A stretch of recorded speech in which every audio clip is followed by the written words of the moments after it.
One, Minnal Murali തുടങ്ങിയ സിനിമയിലൂടെ മലയാളികൾക്ക് സുപരിചിതനായ നടനാണ് അസീസ് നെടുമങ്ങാട്. ടെലിവിഷൻ പരിപാടികളിൽ നിന്നും ഹാസ്യ നടനായാണ് അസീസിന്റെ തുടക്കകാലത്ത് ഹാസ്യ കഥാപാത്രങ്ങളെ മാത്രം അവതരിപ്പിച്ചിരുന്ന അസീസിന് ഒരു ബ്രേക്ക് ത്രൂ നേടിക്കൊടുത്ത ചിത്രമായിരുന്നു 2023 പുറത്തു വന്ന മമ്മൂട്ടി ചിത്രം കണ്ണൂർ സ്ക്വാഡ്. ഇപ്പോൾ ഈ ചിത്രത്തെക്കുറിച്ച് സംസാരിക്കുകയാണ് അസീസ്.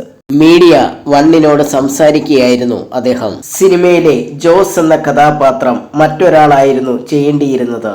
എന്തോ ദൈവാനുഗ്രഹം കൊണ്ട് അത് എന്റെ കയ്യിൽ വന്നു. ആദ്യം പറഞ്ഞ സ്ക്രിപ്റ്റും പിന്നീട് തന്നെ സ്ക്രിപ്റ്റിലും ചെറിയ വ്യത്യാസങ്ങളൊക്കെ ഉണ്ടായിരുന്നു. കുറച്ച് ഹ്യൂമറൊക്കെ കൂട്ടിച്ചേർത്തിരുന്നു. അങ്ങനെ ഒരു സീൻ മമ്മൂക്കയോടൊപ്പം അഭിനയിച്ചുകൊണ്ടിരുന്നപ്പോൾ ഞാൻ ഹ്യൂമർ പറഞ്ഞു. അപ്പോൾ മമ്മൂക്ക എന്താ ഇതിങ്ങനെയെന്ന് ചോദിച്ചു. ഞാൻ സ്ക്രിപ്റ്റിലുള്ള കാര്യങ്ങളാണ് പഠിച്ചിട്ട് പറഞ്ഞത്.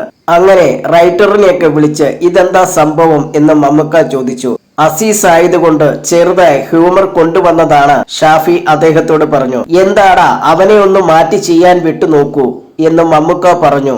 എനിക്ക് ഹ്യൂമർ ചെയ്യാൻ ഓക്കെ ആയിരുന്നു. പിന്നീട് മമ്മൂക്ക എന്റെ അടുത്ത് തനിക്ക് വിഷമമുണ്ടോ?